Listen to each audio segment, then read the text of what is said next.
तो एक तरफ जहां अमेरिका और भारत के बीच टैरिफ की दीवार धीरे धीरे ऊंची होती जा रही है, वहीं भारत ने भविष्य की संभावनाओं को देखते हुए नए रास्ते तलाशने शुरू कर दिए हैं। और मजेदार बात यह है कि इस बार खेल सिर्फ अमेरिका तक सीमित नहीं रहने वाला। दरअसल ट्रंप सरकार ने 2-2 कह दिया है कि अगर कोई देश हमारे सामान पर टैरिफ बढ़ाएगा तो हम भी चुप नहीं बैठेंगे। अब इस फैसले से भारत के लिए मुश्किलें तो बढ़ रही हैं, लेकिन खेल यहीं खत्म नहीं होता। कई रिपोर्ट्स का तो दावा है कि भारत को अमेरिका को सबक सिखाने के लिए उसके साथ व्यापार बंद कर देना चाहिए, लेकिन भारत ने इस मुद्दे पर एक और बड़ा दांव खेला है, और ऐसा दांव जिससे न सिर्फ अमेरिका बल्कि चीन की भी टेंशन बढ़ गई है, क्योंकि भारत ऑस्ट्रेलिया और अफ्रीका के साथ मिलकर एक ऐसी नई खोज में लगा है जो चीन के लिए किसी बुरे सपने से कम नहीं होगी। और अगर यह खोज सफल हो गई तो चीन की कई इंडस्ट्रीज का खेल खत्म हो सकता है। लेकिन सवाल यह है कि आखिर वे खास चीज क्या है जो नए देशों के साथ मिलकर भारत खोज रहा है, और कैसे यह खास चीज भारत के लिए बहुत महत्वपूर्ण होने वाली है। आइए समझते हैं पूरी डिटेल इस वीडियो में, लेकिन उससे पहले इस वीडियो को एक लाइक करके चैनल को सब्सक्राइब जरूर कर लीजिए, क्योंकि यह आपके लिए तो एक सेकंड का काम है, लेकिन इससे हमारी काफी बड़ी मदद होती है। दरअसल भारत ने अब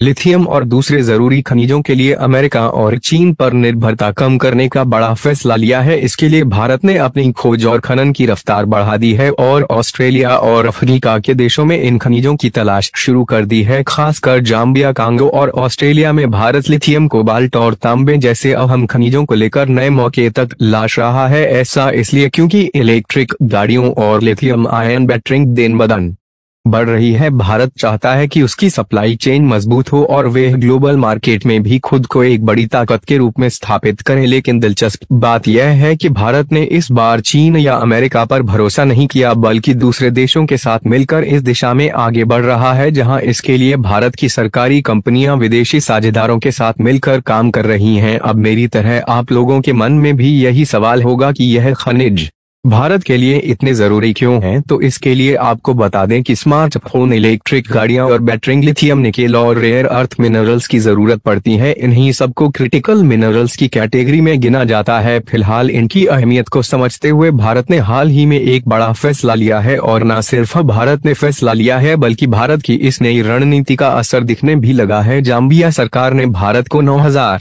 वर्ग किलोमीटर का इलाका दिया है, जहां भारत कोबाल्ट और तांबे की खोज कर सकेगा। इस प्रक्रिया में 2 से 3 साल का समय लग सकता है, लेकिन अगर भारत को इन धातुओं के खनन का अधिकार मिल जाता है तो यह देश के इलेक्ट्रिक व्हीकल और स्मार्टफोन इंडस्ट्री के लिए गेम चेंजर साबित होगा। दुनिया जैसे जैसे क्लीन और टिकाऊ एनर्जी की ओर बढ़ रही है, वैसे वैसे लिथियम जैसे मिनरल्स की मांग तेजी से बढ़ रही है। लेकिन दिक्कत यह है कि भारत अभी भी लिथियम और अन्य खनिजों के लिए इंपोर्ट पर निर्भर है, और खासकर चीन से, जो लिथियम प्रोसेसिंग टेक्नोलॉजी में दुनिया में सबसे आगे है। अब भारत इस स्थिति को बदलने के लिए पूरी ताकत लगा रहा है। सरकार आत्मनिर्भर भारत के लक्ष्य के तहत इन खनिजों के मामले में भी खुद को मजबूत करने की कोशिश कर रही है। अगर भारत इसमें कामयाब होता है तो यह चीन के लिए बड़ा झटका साबित हो सकता है। अब अगर हम बात करें क्रिटिकल मिनरल्स के क्षेत्र में भारत के निवेश की, तो जनवरी में भारत सरकार ने क्रिटिकल मिनरल्स में आत्मनिर्भरता को सुनिश्चित करने के लिए $1.9 अरब की नेशनल क्रिटिकल मिनरल मिशन को मंजूरी दी है, जहां इस मिशन का उद्देश्य भारत को इन महत्वपूर्ण खनिजों के मामले में आत्मनिर्भर बनाना और वैश्विक आपूर्ति श्रृंखलाओं में अपनी स्थिति को मजबूत करना है। और कमाल की बात यह है कि भारतीय भूवैज्ञानिक सर्वेक्षण GSI ने अब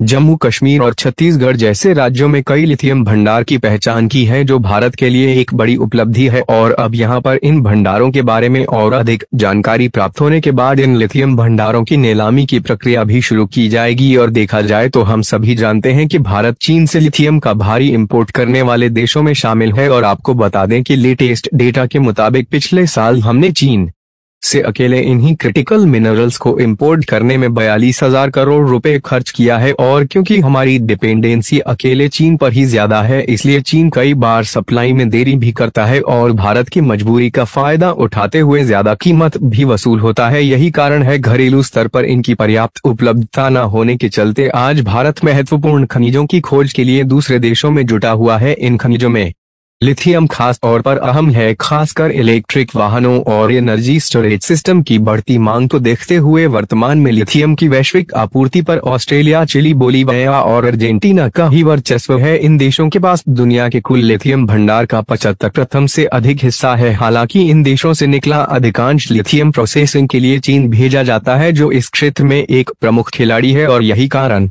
है कि चीन जो इलेक्ट्रॉनिक कंपोनेंट मैन्युफैक्चर करता है वे बेहद ही सस्ते होते हैं, जबकि वहीं इलेक्ट्रॉनिक कंपोनेंट जो भारत में मैन्युफैक्चर होते हैं वे चीन की अपेक्षाकृत थोड़े महंगे होते हैं, क्योंकि ज्यादातर क्रिटिकल मिनरल्स चीन में ही प्रोसेसिंग होते हैं। इसीलिए चीन के मैन्युफैक्चरर को लोकल मार्केट से यही क्रिटिकल मिनरल्स सस्ते में मिल जाने के कारण उनके द्वारा जो भी इलेक्ट्रॉनिक कंपोनेंट मैन्युफैक्चर किए जाते हैं वह सस्ते होते हैं, और इसी का इम्पैक्ट पड़ता है सीधे तौर पर इंडियन मैन्युफैक्चरर पर, क्योंकि देखा जाए तो हांगकांग, अमेरिका, जर्मनी और जापान के साथ साथ यूएई जैसे देशों में भारत और चीन दोनों के द्वारा ही ज्यादातर इलेक्ट्रॉनिक डिवाइसेस एक्सपोर्ट किया जाता है। लेकिन नतीजा यह होता है कि इन देशों में चीनी इलेक्ट्रॉनिक सामान सस्ते होते हैं और भारत के इलेक्ट्रॉनिक सामान थोड़े महंगे होते हैं, जिसके कारण इन मार्केट में चीनी एक सपोर्टर के सामने इंडियन एक सपोर्टर को पीछे हटना पड़ता है, क्योंकि चीनी सामान सस्ते होने से उनकी बिक्री ज्यादा होती है, जबकि इंडियन इलेक्ट्रॉनिक सामानों की बिक्री कम हो पाती है। और इन सब का कारण सिर्फ यही एक है कि चाइनीज मैन्युफैक्चरर को क्रिटिकल मिनरल सस्ते दामों में मिल जाने से उनके इलेक्ट्रॉनिक कंपोनेंट की ओवरऑल मैन्युफैक्चरिंग लागत कम होती है, जिससे वे सस्ते में बेच